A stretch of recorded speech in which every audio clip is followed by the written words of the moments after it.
इन खिदमतों के लिए जो आपके द्वारा दी जाती हैं। हृदय की गहराई से मैं प्रभु का धन्यवाद देता हूँ, दुआ करता हूँ ये कलीसिया आपके जेब निगरानी में और ज्यादा तरक्की करे और खुदावन के जलाल को जाहिर करें। एक बार फिर से मैं खुदावन का और बाकी साथ का और पूरी जमायत का मैं हृदय की गहराई से धन्यवाद देता हूँ। आइए इससे पहले खुदावन के पाक कलाम की तरफ चले, खुदावन से हम दुआ करें। आसमान और जमीन के खालिक और मालिक, हमारे जिंदा आसमानी बाप, बड़े दुआ और ताज़ीम के साथ आपकी हुजूरी में आते हैं, धन्यवाद देते हैं जिंदा खुदावंद आज के इस इबादत के मौके के लिए कि आपने मौका दिया जिंदा खुदावंद कि आपकी बारगाह में दाखिल होकर के आपकी मनादी कर सके, आपकी परस्तिश कर सके और आपके जलाल को जाहिर कर सके। बाप, आज के इस मुकद्दस इबादत में आपकी मौजूदगी के लिए, पवित्र आत्मा की मौजूदगी के लिए हृदय की गहराई से प्रभु आपका धन्यवाद देते हैं। इबादत के उस हिस्से में आप पहुंचे खुदावंद जब आपके जीवित कलाम से हम बातचीत करने के लिए चाह रहे हैं प्रभु। हाँ प्रभु, आज के इस जीवित कलाम पर आप अपनी आशीष और बरकत को दे प्रभु। हम अपनी बुद्धि और अपने ज्ञान से प्रभु तेरे कलाम की बातों को नहीं समझ सकते हैं, लेकिन प्यारे खुदावंद जब तेरा पाक रूह हमारे जिंदगी के अंदर नासिल होता है, हम कलाम के भेदों को जानने और समझने पाते हैं प्रभु। आपकी आत्मा प्रभु, पवित्र आत्मा हमारे बीच में जुम्बिश करे और प्रभु हम जितने भी अजीज आज इस इबादत का हिस्सा हैं, हर जिंदा खुदावंद आज के मुकद्दस कलाम हमारे जीवन के लिए बरकत का कारण बन जाए प्रभु। कलाम को अपनी जिंदगियों के बाद तेरे हाथों में सौंप देते हैं, आप अनुग्रह करें प्रभु। इबादत के द्वारा हमें आशीषित करें, कलाम के द्वारा हमें आशीषित करें, आत्मिक वरदानों से भर दें और हमारे जीवनों को परमेश्वर आप अपने स्तुति और प्रशंसा के लिए इस्तेमाल करें। कलाम को अपने जिंदगियों के बाद तेरे मुकद्दस हाथों में सौंप देते हैं। प्रार्थना यीशु के मुबारक नाम के वसीले से मांगते हैं, आमीन। खुदावंद का धन्यवाद देते हैं अजीजों आज के इस मुबारक वक्त के लिए। जहां तक मैं इस बात को समझता हूँ कि खुदावंद हमारी जिंदगी के अंदर ही इबादत का मौका इनायत करता है। कई बार जो है हमारी जिंदगी के अंदर इबादत घर में इबादत का मौका नहीं मिल पाता है। आप और मैं इस बात से वाकिफ हूँ, कई बार जो है इबादत घर हमारे पास है, इबादत का हमारे पास है, बारगाह हमारे पास है, लेकिन कई बार ऐसी सिचुएशन क्रिएट हो जाती है कि हम उस इबादत गाह में इबादत नहीं कर पाते हैं। मैं और आप इस बात पर फरमाएं, हमारे पास सब कुछ है, हमारे पास इबादत गाह भी है, हमारे पास जमायत भी है, हमारे पास मेजबान भी है, लेकिन कई बार जो है हम खुदावंद की परस्तिश बारगाह से नहीं कर पाते हैं। कारण सिचुएशंस। आज भी कई एक इबादत गाहें नहीं हो पाई है। रीजन सिचुएशन, परिस्थिति।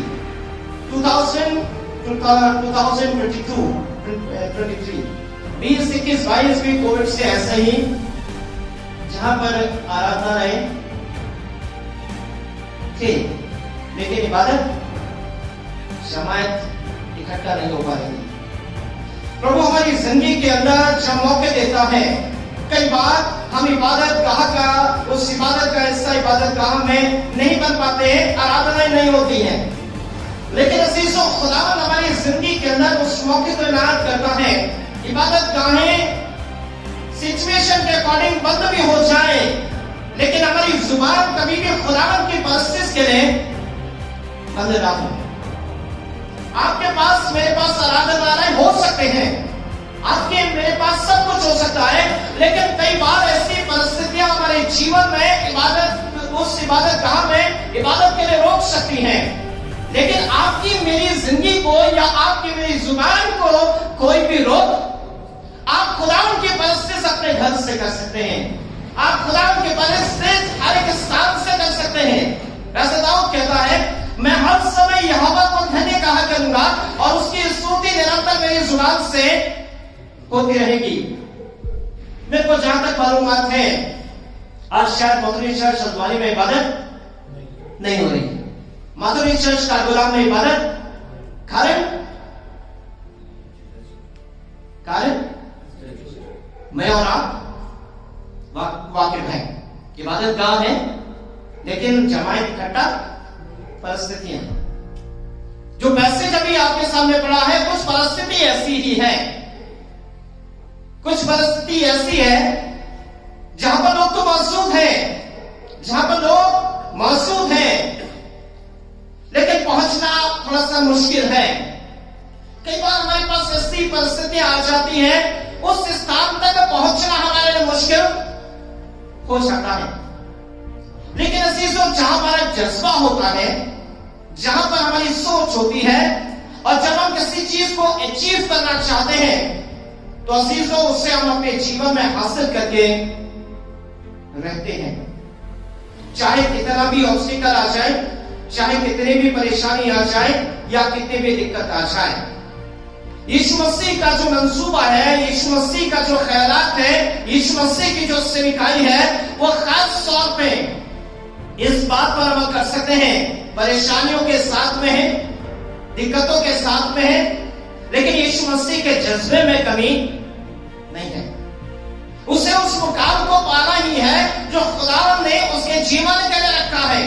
यदि उसने आपको मुझे साल्वेशन देना है, तो वो दे के रहेगा। यदि आपको मुझे उससे किसी मुकाम तक पहुंचाना है, वो पहुंचा के रहेगा। यदि आपकी मेरी मुलाकात अपने बाप खुदा बाप से करानी है, वो करा के रहेगा। Nobody can stop his ministry. कोई भी शख्स उसकी उस सेविकाई को रोक नहीं सकता। बाइबल जिक्र करती है, कलाम के अंदर लिखा है, आकाश से बढ़ती तो ढल जाएंगे, लेकिन मेरी बातें नहीं टलेंगी। उसकी सेविकाई का वर्णन खुदा का कलाम कहता है। जो पैसेज अभी आपके सामने पढ़ा गया, the gospel according to Saint Mark chapter 2, उस पैसेज में शंगाई नजर आती है। प्रभु का कलाम कहता है, इसाया 7:40 में एक भविष्यवाणी करता है।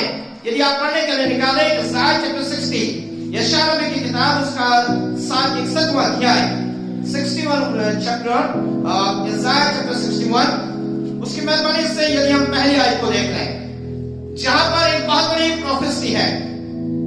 प्रभु यहोवा का आत्मा मुझ पर है, प्रभु यहोवा का आत्मा मुझ पर है, क्योंकि यहोवा ने सुसमाचार सुनाने के लिए, क्योंकि यहोवा ने सुसमाचार सुनाने के लिए मेरा अभिषेक किया है, और मुझे इसलिए भेजा है, और मुझे इसलिए भेजा है, खेदित मन के लोगों को शांति दूं, खेदित मन के लोगों को शांति दूं, कि बंदियों के लिए स्वतंत्रता, बंदियों के लिए स्वतंत्रता का, और कैदियों के लिए छुटकारे का प्रचार करूं, और कैदियों के लिए छुटकारे का प्रचार करूं। यह है यीशु मसीह की सेविकाई की भविष्यवाणी। खेदित मन वालों के लिए शांति दूं, कैदियों के लिए छुटकारे का प्रचार करूं।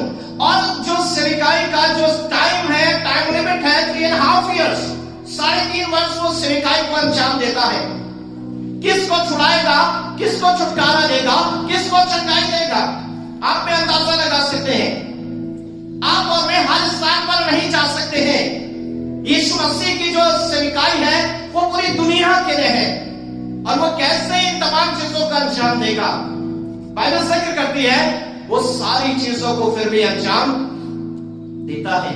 जो पैसेज है मरकुस रचित सुसमाचार 2 बाब, वो रखता है चंगाई से ताल्लुक। जो प्रभु यीशु मसीह की सेविकाई है, मैं और आप उस बात से वाकिफ हैं, वो प्रीचिंग, हीलिंग और टीचिंग की सेविकाई करता है। जब वो सेविकाई को अंजाम देता है, जिसकी जैसी भी जरूरत है वो उससे पूरा करता है। कोई ये नहीं कह सकता कि यीशु मसीह ने मेरी जिंदगी के अंदर मुअस्सर नहीं किया, या यीशु मसीह की जिस स्थान में मौजूदगी रही, वहां पर वो चीज पूरी नहीं हो पाई। कोई इस बात को नहीं कह सकता। कलाम एक खास बात कहता है, मरकुस रचित सुसमाचार उसका 2 बाब, और यदि उसकी पहली और दूसरी आयत पर यदि आप में अमल फरमाएं, पहली और दूसरी आयत। कई दिन के बाद वो फिर कफरनहूम में आया, और सुना गया कि वो घर में है। फिर इतने लोग इकट्ठे हुए कि द्वार के पास भी जगह ना थी, और वो उन्हें वचन सुना रहा था। एक सबसे बड़ी बात, he was preaching the word of God। वो खुदा के कलाम को शेयर कर रहा था, वो खुदा के कलाम को बांट रहा था, और उसकी जो सेविकाई है वो प्रीचिंग की सेविकाई है। पहला जो उसका प्रचार है वो है मन फिराओ, क्योंकि स्वर्ग का राज्य निकट आया है। वो खुदा के कलाम को, वो खुदा के बशारत के काम को अंजाम दे रहा है। और जब वो बशारत के काम को अंजाम देता है, जब हम के कलाम को शेयर करते हैं तो अजीजों कहीं ना कहीं ट्रांसफॉर्मेशन आता है, कहीं ना कहीं बेदारी आती है। खुदा का कलाम कहता है उसका कलाम जब बोया जाता है वो बेफायदा वापस नहीं आता है। जब हम प्रभु की सेविकाई को अंजाम देते हैं, कई बार पासवान प्रचार करते हैं, कई बार लेबल प्रचार करते हैं और हम सोचते हैं शायद उसका रिजल्ट नहीं, लेकिन उसका रिजल्ट नजर आता है, उसका रिजल्ट नजर आता है। बाइबल जिक्र करती है हमारी प्रार्थनाएं बेफायदा नहीं जाती हैं और हमारे आंसू भी बेफायदा नहीं जाते हैं, हमारी आंसुओं का भी हिसाब उसकी कुप्पी में रहता है। जब वो खुदा के कलाम को शेयर करता है, बाइबल जिक्र करती है ना जाने कितने लोग यीशु मसीह के पीछे हो लेते हैं। उसकी प्रीचिंग में पावर है, उसकी प्रीचिंग में ट्रांसफॉर्मेशन है, उसकी प्रीचिंग में बेदारी है। आप में यदि यीशु मसीह के सेविकाई पर अमल फरमाए, आप और मैं भी यीशु के पीछे हैं, उसका एक बहुत बड़ा रीजन है, उसके पास सामर्थ है, उसके पास जीवन है, उसके पास सब कुछ है, इसीलिए आज हम यीशु मसीह को फॉलो कर रहे हैं। अदरवाइज भीड़ को क्या जरूरत है यीशु के पीछे आए, कोई जरूरत नहीं है। यदि यीशु मसीह सामर्थ्य नहीं तो भीड़ यीशु मसीह के पीछे नहीं आती, लेकिन उसके अंदर कुछ है, उसके अंदर कुछ है। यदि वो कहता है मन फिराओ लौट आओ तो उसके पीछे भीड़ की भीड़ हो लेती है। क्यों डिसाइपल्स आ जाते हैं, क्यों भीड़ उसके पीछे हो लेती है। 5-5 हजार लोग, 10-10 हजार लोग उसकी भीड़ में है और जब भीड़ भूखी और प्यासी है, क्या नजारा है, 2 मछली और 5 रोटी का नजारा है। भीड़ कितनी है, कहीं 5000 की तादाद है तो कहीं ज्यादा है। बाइबल से करके टोकरे भी बचा है, कुछ तो है, कुछ तो है। जब यीशु मसीह प्रचार करता है, बाइबल जिक्र करती है अजीजों, लोगों की संख्या बदल जाती है, लोगों की संख्या बदल जाती है। जब बासबान प्रचार करते हैं, लेविन्स प्रचार करते हैं, जमायतें विटनेस को बांटती हैं, तो अजीजों कहीं ना कहीं बेदारी पैदा होती है। खुदा का कलाम कहता है ये आग अभी और इसी वक्त सुलग जाती, ये आग अभी और इसी वक्त सुलग जाती। कलाम का जो प्रचार है, कलाम की जो मनादी है, खुदा के रसूलों ने हर तरीके से प्रचार करने का कार्य किया है और पहुंचाया है। बाइबल से कहती है जब यीशु मसीह प्रचार करने निकलता है, पहली और दूसरी बात इस बात का जिक्र करती है भीड़ बहुत ज्यादा है। ये पैसेज मुअज्जिज़ से भरा है। जब आप में इस पैसेज पर अमल फरमाते हैं, मत्ती की इंजील में भी है और लूका की इंजील में भी ये वाकया है जो लकवे के रोगी की चंगाई का है। बाइबल जिक्र करती है जब भीड़ उसके पीछे है, कुछ ना कुछ यीशु मसीह के अंदर है और कुछ ना कुछ भीड़ भी पाना चाहती है, कुछ पाना चाहती है। जरूर है कि यीशु मसीह के पीछे भीड़ है, लेकिन जिज्ञासाएं भी बहुत सी हैं। और जिज्ञासाएं क्या है? जब वो प्रचार करता है और जब कफरनहूम में आता है, जब वो नासरत से कफरनहूम में आता है और कफरनहूम में जब वो प्रचार करता है और जब लोगों को ये मालूमात होता है वो कहां पर है, घर पर है, जो पैसेज कहता है वो घर पर है, तो लोग एक शख्स को लेकर के आते हैं। 3वीं और 4वीं आयत इस बात का जिक्र करती है। यदि आप में 3वीं और 4वीं आयत को मेहरबानी से पढ़ें, 3वीं और 4वीं आयत क्या खुदा का कलाम कहता है? लोग एक लकवे के रोगी को 4 मनुष्यों से उठवाकर उसके पास ले आए, परंतु जब वे भीड़ के कारण उसके निकट न पहुंच सके, तो उन्होंने उस छत को जिसके नीचे वह था खोल दिया, और जब वे उसे उधेड़ चुके तो उस घाट को जिस पर लकवे का रोगी पड़ा था लटका दिया। एक खास बात हो गई, भीड़ इतनी ज्यादा है कि उसे द्वार से अंदर नहीं ले जा पा रहे। अब देखिए 4 शख्स के द्वारा उसको लाया जाता है। वहां पर एक दूसरे के कॉर्पोरेशन को हम देख सकते हैं। एक सबसे बड़ी बात है, जब हम जमात का हिस्सा होते हैं, जब हम समाज का हिस्सा होते हैं, तो कहीं ना कहीं हमारी जिम्मेदारी कई कामों में बढ़ जाती है। जब कोई शख्स कमजोरी के आलम में है, वो अपने जीवन में कैसे चंगाई को पाए? यदि कोई शख्स उठ नहीं सकता है, कोई शख्स डॉक्टर के पास नहीं जा सकता है, तो उससे कौन ले जाएगा? या तो परिवार के अजीज ले जाएंगे, और यदि कोई नहीं है तो समाज के नसीज ले जाएंगे और उसे डॉक्टर तक पहुंचाएंगे ताकि वो क्या करे, चंगाई को हासिल कर ले। लकवे का रोगी खुद खुदावंद यीशु मसीह के पास नहीं आ सकता है। उसके जीवन की एक कमजोरी है कि वो यीशु के पास नहीं आ सकता है। एक शख्स और है जो कि 38 वर्ष से पड़ा हुआ है। जब पुण्य हिलता है तो उसमें उतरने से पहले दूसरे उतर जाते हैं और ये सिलसिला 38 वर्षों से है। वो अपने जीवन में चंगाई को नहीं पा रहा है। जब यीशु मसीह से मुलाकात होती है वो क्या कहता है? वो कहता है मेरे उतरने से पहले दूसरे, और वो चंगाई को पा लेते हैं। आप देख सकते हैं, अंदाजा लगा सकते हैं, वो उस कुंड में नहीं उतर पाता है जिसके कारण उसे चंगाई नहीं मिल पा रही। ये उसके जीवन की वीकनेस है। लेकिन जैसे ही वो यीशु मसीह से मिलता है, यीशु मसीह उसे चंगाई दे देता है। यीशु मसीह उसे चंगाई देता। अब उसे कुंड में उतरने की जरूरत नहीं है, अब उसे इंतजारी की जरूरत नहीं है, क्योंकि इंतजारी खत्म हो गई है और यीशु मसीह से उसकी मुलाकात हो गई है।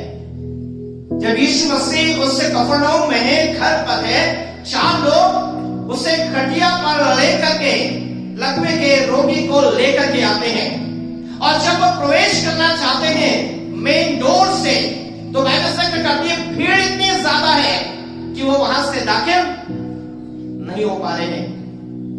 आप अंदाजा लगा सकते हैं, उनका मंसूबा है किसी ना किसी रीति से हम इसे यीशु के पास पहुंचा दें। आप में उसके विश्वास को देख सकते हैं। बाइबल जिक्र करती है जकरिया में लिखा है, ना तो बल से ना शक्ति से पर मेरी आत्मा के द्वारा।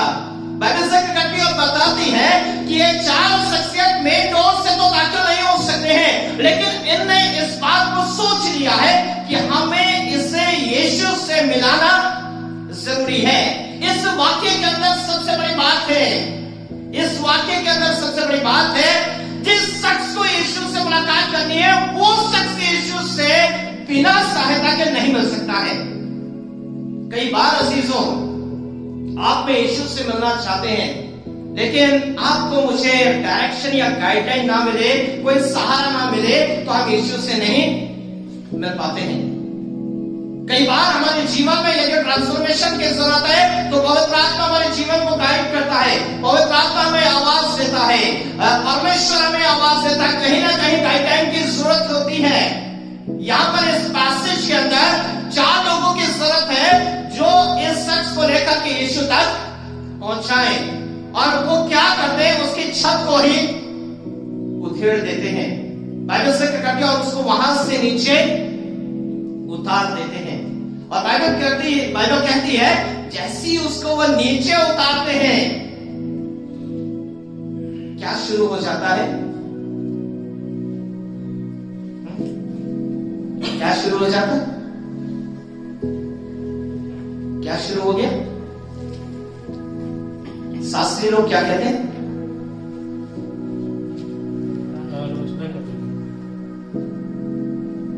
उस शख्स को इसलिए उतारा गया है कि वो चंगाई को पाए। लेकिन फितरत, जो सेक्ट है, जो संप्रदाय है, जो शास्त्रीय फरीसी एसेनिय संप्रदाय के लोग हैं, वो आपस में सवालों को ही करने लगते हैं। यीशु मसीह अपनी आत्मा में इस बात को जान चाहता है। जैसे ही उस शख्स को उतारा जाता है, यीशु मसीह इस बात को कहते हैं कि तेरे पाप क्षमा हुए। तो आपस में इस बात को कहने लगते हैं कि क्या इसके पास पाप क्षमा करने का भी अधिकार है? कई बार जो है हमारी जिंदगी के अंदर जब यीशु मसीह जी चंगाई को देता है तो अजीजों हमारी जो सवालों की झड़ी है वो लग जाती है। ये अधिकार इसको किसने दे दिया? ये तमाम कई बार जो है हमारी इबादत गाहों में, हमारी कलीसियाओं के अंदर भी कई सवाल हो जाते हैं। लेकिन सबसे बड़ी बात है काम को मंजिल तक पहुंचाना। मैं एक बात पर ज्यादा विश्वास करता हूं, यदि कोई कप वहां पर रखा है, कहने वाले तो 10 होंगे कि वो कप वहां पर रखा है, लेकिन उस जगह से उससे उठाने वाला ज्यादा बरकत का कारण है। मैं इस बात पर विश्वास करता हूं। मैं इस बात पर विश्वास करता हूं, एक शख्स को डाकू मार करके चले गए। मैं इस बात पर विश्वास करता हूं, काम कौन आया? लेवी भी चले गए, याजक भी चले गए, लेकिन काम कौन आया? मैं अहमियत उस इंसान को देता हूं जो नेक सामरी है, जिसने उसकी सहायता करी। यानी कि अजीजों, सवाल करने ये जानते हैं कि वे लकवे का रोगी है और इस स्थान में कफरनहूम में उसे लाया गया है, लेकिन वहां भी यीशु मसीह को नहीं छोड़ते हैं, यीशु मसीह को नहीं छोड़ते हैं, वरन वहां भी वो सवाल करने लगते हैं ये अधिकार उसको कैसे मिला है। कलाम को शायद नहीं पढ़ते, इज़ाया अक्सर नहीं पढ़ा, शायद वो कलाम की बातों को पढ़ने के बाद भी नजरअंदाज कर दिया, उसकी पावर को नहीं समझ पाए। यीशु मसीह तो कुछ भी कर सकता है, वो कुछ भी कर सकता है, उसे प्रभु ने अपनी सामर्थ को दिया है, लेकिन कभी भी उससे अपनी सामर्थ को या उससे जो प्रभु ने उसके जीवन में आशीष दी उसे मिसयूज नहीं किया, वरन उसने सही समय पर सही चीज का इस्तेमाल किया। बाइबल जिक्र करते हैं, बाइबल जिक्र करती है, इस बात को कहती है कि जब खुदावंद यीशु मसीह इस बात को कहता है, आपस में विवाद हो जाता है, ये कैसे हो सकता है, इसे गुनाह क्षमा करने का भी ये तो सिर्फ खुदा को अधिकार है। बाइबल जिक्र करती है, लेकिन यीशु मसीह बातों को नजरअंदाज करके एक खास बात कहता है, और वो खास बात लकवे के रोगी से क्या कहता है। 10वीं आयत पर यदि मन फरमाए, 10वीं और 11वीं आयत पर बाइबल जिक्र करती है, परंतु जिससे तुम जान लो कि मनुष्य के पुत्र को पृथ्वी पर पाप क्षमा करने का भी अधिकार है। उसने उस लकवे के रोगी से कहा, मैं तुझसे कहता हूँ, उठ, अपनी खाट उठा और अपने घर चला जा। यीशु मसीह ने अपनी अथॉरिटी को जाहिर कर दिया। प्रभु यीशु मसीह ने इस बात को जाहिर कर दिया, मुझे इस पृथ्वी पर पाप क्षमा करने का भी अधिकार है। हर एक चीज पर यीशु मसीह अपने इख्तियार को रखता है, और उसने इस बात को शास्त्री लोगों को बता दिया कि यीशु मसीह इस बात को जाहिर कर देता है कि मुझे पाप क्षमा करने का भी अधिकार है। और उसके बाद इस बात का जिक्र करता है, लिखा, उठ, अपनी खाट उठा और चल फिर। एक सबसे बड़ी बात ये जरूर है कि मेन डोर से वो दाखिल नहीं हो पाया, लेकिन 4 शख्सों ने उसे यीशु मसीह के सामने उतार दिया। और बाइबल जिक्र करती है, यीशु मसीह कहते हैं, उठ, अपनी खाट उठा और चल फिर। यीशु मसीह उसे तुरंत शंकाई को देते हैं। शायद आप में इस बात पर विश्वास न कर पाए, शास्त्री इस बात पर विश्वास न कर पाए, लेकिन यीशु मसीह उससे शख्स को छंगाई देता है, और छंगाई देकर कहता है, उठ, अपनी खाट उठा और चल फिर। तब बात भी जिक्र करती है, वो शख्स क्या करता है, वो शख्स क्या करता है। 12वीं आयत को यदि मैं पढ़े से पढ़े,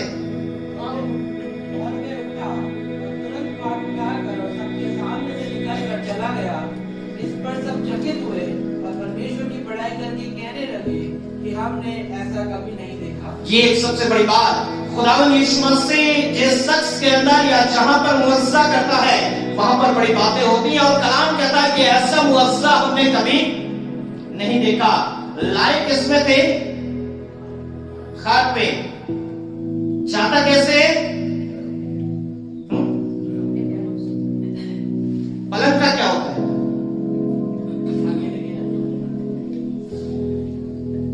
यह है ट्रमेंडस चेंज। आता पलंग पर है और पलंग को भी ले जाता है। जब हम यीशु के पास आते हैं, पलंग पर उसको लाया जाता है, लेकिन बाइबल से करती है, लिखा खुदा के कलाम में 12वीं आयत में, वो उठा और तुरंत खाट उठाकर उनके सामने से निकलकर चला गया। खाट को नहीं, पहले वो खाट पर आया था, खाट को लेकर के जा रहा है। आप में अंदाजा लगा सकते हैं, यदि आप में अपनी बीमारियों को लेकर के यीशु के पास आते हैं, आप चंगाई के साथ जाते हैं। यदि आप अपने जीवन की कमजोरियों को लेकर के आते हैं, आप सामर्थ्य बनकर जाते हैं।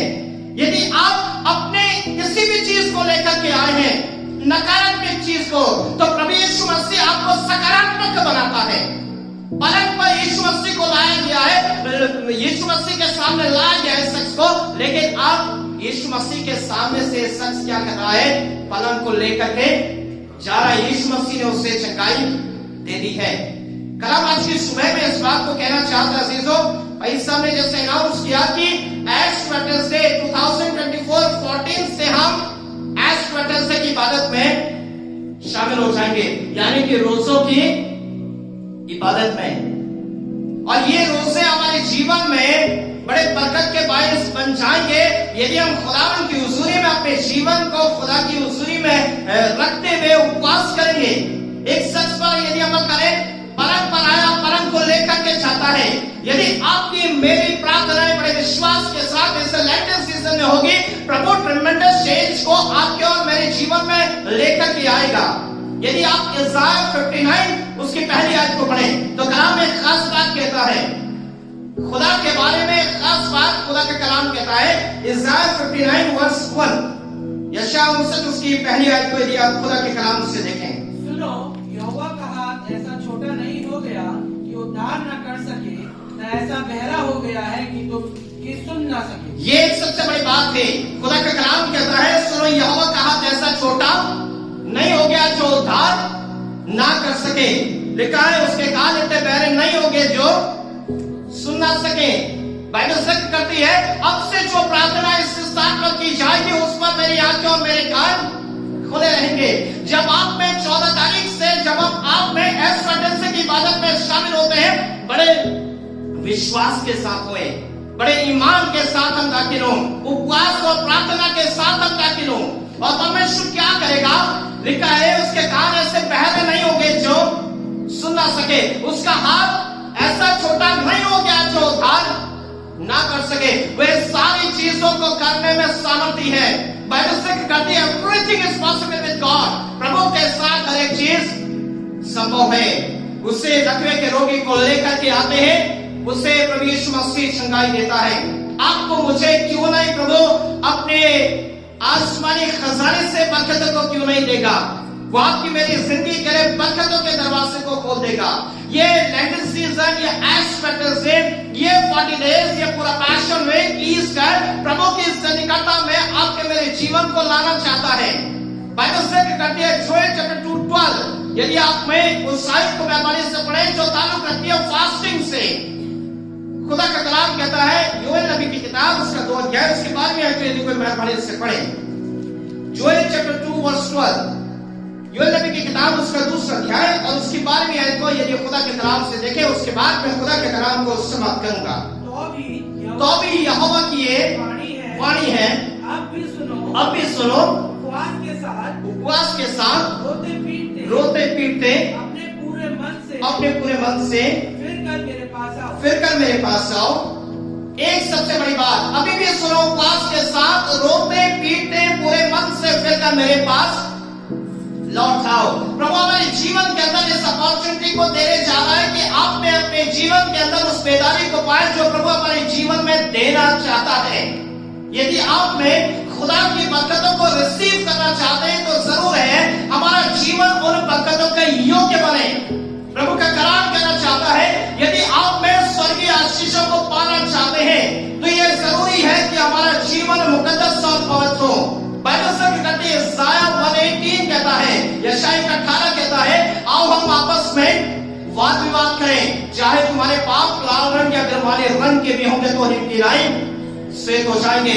आज के इस वक्त में खुदा का कलाम आपसे और मुझसे कहना चाहता है, अजीजों, आपके मेरे जीवन में कमजोरी हो सकती है, आपके मेरे जीवन में नादानी हो सकती है, लेकिन एक बात को जाने, परमेश्वर अपने हाथों को यीशु मसीह फैलाए हुए आज भी हमारा इंतजार करता है।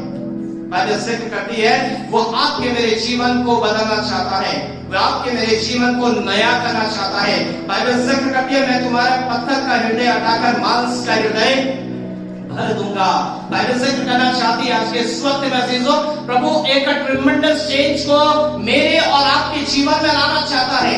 ये 2024 का पूरा लेंटन सीजन जो हमारे जीवन के लिए बरकत का कारण बन जाएगा, चंगाइयों का बरकत का कारण बन जाएगा, आशीषों का कारण बन जाएगा, यदि आप में प्रार्थना में जीवन के साथ आप में प्रभु की उपस्थिति में आके बनेंगे। बाइबल यही कहती है, अभी भी सुनो, अभी भी वक्त है, अभी भी सुनो, उपवास के साथ रोते पीटते पूरे मन से फिर कर मेरे पास लौट आओ। जब आप में प्रभु की उपस्थिति में आते हैं, प्रभु अपनी आशीषों से भर देता है। ये उपवास क्यों रखें, हम उपवास क्यों करें, रीजन क्या है? आप में जो प्रार्थनाएं करती है, आपकी मेरी प्रार्थनाएं सुनी जाती है। कई बार प्रार्थनाएं नहीं सुनी जाती है। रीजन, कारण क्या है कि प्रभु हमारी प्रार्थनाओं को नहीं सुनता है? उस रीजन को आप में 2024 में दूर कर दें। रीजन है आइसाया चैप्टर 59 वर्स 2, यशायाह नबी की किताब उसका 59वां अध्याय उसकी दूसरी आयत में मेहरबानी से पढ़े। उस रीजन को जाने जिससे हमारे जीवन में बरकतें रुक जाती हैं। परंतु तुम्हारे अधर्म के कामों ने तुमको परमेश्वर से अलग कर दिया है, और तुम्हारे पापों के कारण उसका मुंह तुमसे ऐसा छुपा कि वह नहीं सुनता। सीधी सी बात, तुम्हारे अधर्म के कामों ने क्या कर दिया है? तुम्हारी जिंदगी को खुदा से दूर कर दिया है। और क्या करता है? जो प्रार्थनाएं तुम करते हो, क्या है? क्या सुनता है? नहीं सुनता है। रीजन, अधर्म के काम। हमारी जिंदगी के उस गुनाह को हमें दूर करना जरूरी है, ताकि हमारी प्रार्थनाएं हमारा जीवन में परमेश्वर सुने और उसका जवाब और आमीन में दे सके। तुम्हारे अधर्म के कामों ने तुम्हारी जिंदगी को तुम्हारे खुदावंद से जुदा कर दिया है, और खुदावंद क्या है? तुम्हारी नहीं सुनता है। हम कहते हैं खुदावंद हमारी नहीं सुनता है। अपनी जिंदगी पर झांकना जरूरी है। आपको मुझे अपनी जिंदगी को सेल्फ एनालाइज करना जरूरी है। हम इस लेंट सीजन में, एश थर्सडे में, उपवास के दिनों में हम अपनी जिंदगी को 40 डेज आप में आत्ममंथन करें। प्रभु आपको बरकत देगा। बाइबल से कहती है माउंट सिनाई पर मोसेस कितने टाइम था? क्या मिला? आपने कुछ पाना चाहते हैं? क्या मिली? 10 कमांडमेंट्स। आपके मेरे जीवन की इच्छाएं कुछ भी हो सकती है। मैं अपनी इच्छाओं को नहीं जान सकता हूं, आप मेरी इच्छा को नहीं जान सकते हैं। लेकिन क्या जब माउंट सिनाई पर मोसेस 10 कमांडमेंट्स को हासिल करता है 40 डेज कि वो खुदा के प्रेजेंस में था, खुदा के प्रेजेंस में था, और 10 कमांडमेंट्स उसको दिए गए। कितनी बड़ी बरकत की बात है। आपकी मेरी जिंदगी जब प्रभु की उपस्थिति में 40 दिन होगी, पूरे लेंट सीजन होगी, क्या कुछ नहीं प्रभु मेरे और आपके जीवन में आप में अंदाजा भी नहीं लगा सकते हैं। अनकाउंटेबल ब्लेसिंग्स हम प्रभु के वसीले से अपने जीवन में हासिल कर सकते हैं। ट्रांसफॉर्मेशन को ला सकते हैं, बेदारी को ला सकते हैं। प्रभु को भीड़ की जरूरत नहीं होती। प्रभु को क्या है?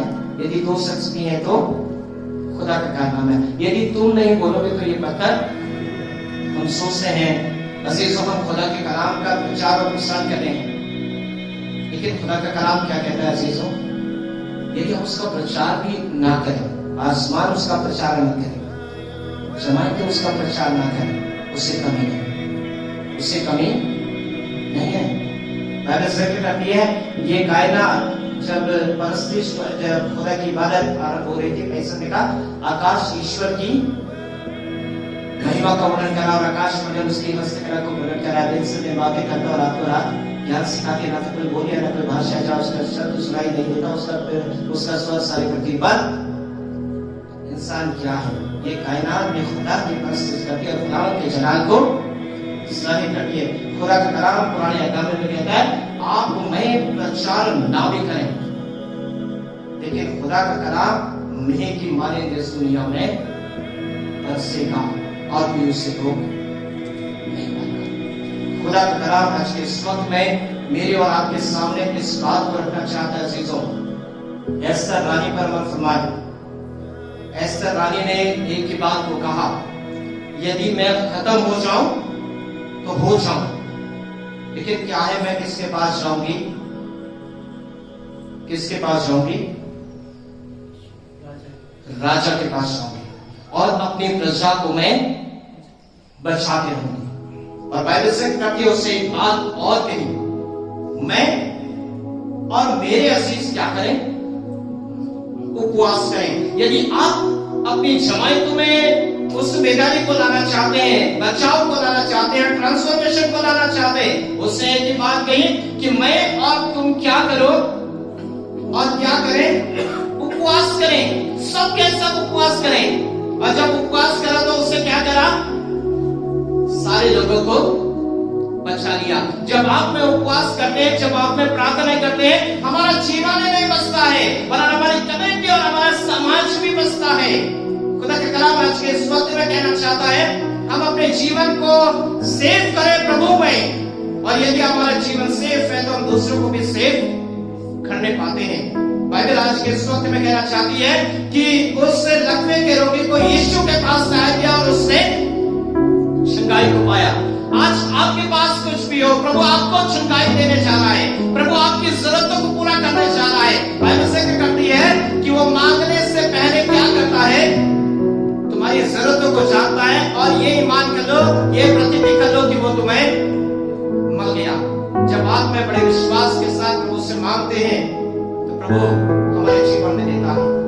बाइबल से क्या करती है, अजीजों, प्रभु हर चीज को हमारे जीवन के लिए करता है। मैं 28 तारीख को यहाँ पर आया था और इसलिए आया, अपनी फैमिली को लेकर के आया था, और वो मेरी वाइफ जो है क्या थी, डिलीवरी की उसमें थी। 6 तारीख को खुदा ने मेरे खानदान में बेटे को दिया। ये खुदा की तो बरकत है। मैं सोच रहा था आज मैं कहा किस चर्च में मैं इबादत में शरीक हूँ। मुझे मालूम चला कि दोनों हल्द्वानी और काठगोदाम दोनों चर्च में आज इबादत नहीं है। मैंने मंदिर साहब को कॉल किया, मैंने कहा भाई साहब चर्च की बात है, तो भाई साहब ने कहा मैं आऊंगा 10 बजे। मैं 28 को आया था, तो मैं अपनी फैमिली को लेकर के आया था। आज हम पहला बेटा मेरे पास है और दूसरा भी खुदा है। ये मेरी ताकत है। We cannot receive any blessing from own power. This is the blessings of God. Please understand the blessings of God. Please understand the power of God. प्रभु की सामर्थ को पहचाने। वो हमारे जीवन में हर चीज को देना चाहता है। वो हमारे जीवन के लिए रास्तों को खोलता है, और हम उससे कभी भी हम उसका आकलन नहीं कर सकते। उन्हें ये मालूम नहीं था कि मेन डोर बंद होगा, इतनी ज्यादा दिक्कत आएगी। उन्हें तो उठाया, अरे यीशु मसीह आया है, कफरनहूम में आया, अरे घर पर है। उन्होंने कहा चलो चलो इस रकबे के रोगी को उससे तो ऑब्स्टिकल ही नजर आते, ऑब्स्टिकल ही नजर आते। हिम्मत उन्होंने घड़ी को उधेड़ दिया। कोई बात नहीं, आपके मेरे लिए कई दरवाजे बंद हो सकते हैं, लेकिन खुदावंद कई रास्तों को हमारे जीवन के लिए खोल देता है। इस्राएली कौम यदि उस केनान में ना जाना चाहती है, रेड सी जरूर है, रेड सी है, लाल समुद्र है, लेकिन क्या इस्राएली कौम बस यही कमा है। मेरे लिए आपके लिए मुश्किल है रेड सी को क्रॉस करना, लेकिन खुदा के लिए कोई मुश्किल रेड सी को इस्राएली कौम क्रॉस करती है। कड़वा पानी है, अरे ये तो कड़वा है। परमेश्वर क्या करता है उसे? भूखी है इस्राएली कौम, क्या करता है? कभी आप में इमेजिन कर सकते हैं? हमको खुदा बंदा खेलता है। जवान सियों को तो बैठी हो सकती है, लेकिन मेरे घरवालियों को किसी भी बड़ी वस्तु की बैठी मैं तुम्हें पूछ नहीं कर मैं और आप खुदावन पर पसंद करें। आप में छोटा सोचते हैं, क्या हमारे लिए बड़ा सोचते हैं। कलाम कहता है इस लकवे के रोगी ने अपने जीवन में चंगाई को पाई। इसने कभी नहीं सोचा था मैं अपने सर पर या पलक लेकर के वापस, लेकिन प्रभु ने इसके जीवन में कर दिया। सहाय है, आ नहीं सकता है, उसे लेकर के आया जा सकता है। आप सहाय की जरूरत नहीं, आप बलक की जरूरत नहीं है। पहले बलक पर आता है, आप बलक को लेकर के जाए, आप बलक उसके ऊपर बिल्कुल अपोजिट है। आप ने समझ नहीं पाएंगे ये खुदा की ब्लेसिंग से। और मैं भी कई बार जो प्रभु हमारी जिंदगी के अंदर मुझसे करता है, मैं उसको अंडरस्टैंड नहीं कर पाता। मैं यहाँ बैठे भी जब हमारी इन्वेस्टर्स प्रेजेंट मुझे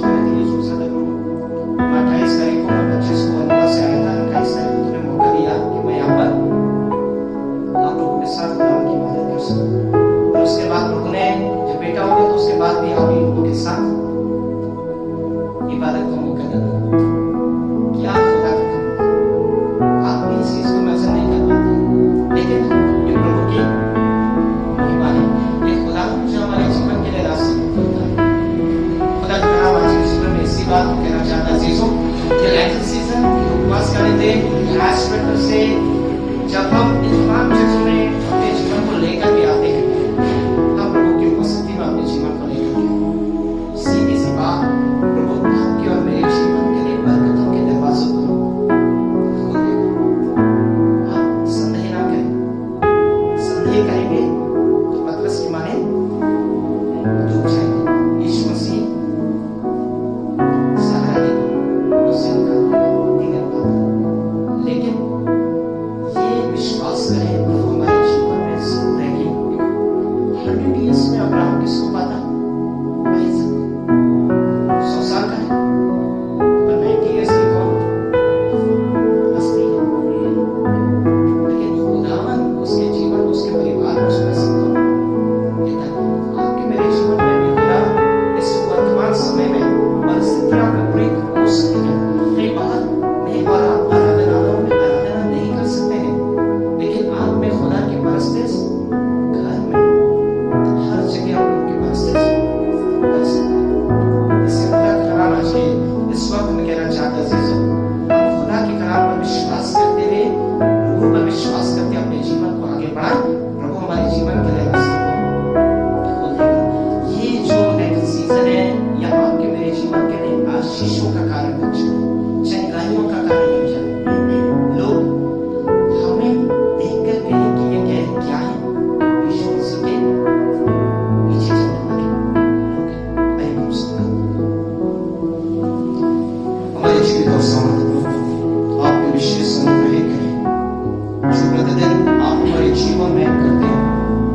हृदय की गहराई से आपका धन्यवाद देते हैं। आज की आराधना के लिए प्रभु हम आपका धन्यवाद देते हैं प्रभु कि आपने मौका दिया कि हम आपकी परस्तिश कर सकें, गीतों को गा सकें, दुआ कर सकें, कलाम पर मनन चिंतन कर सकें।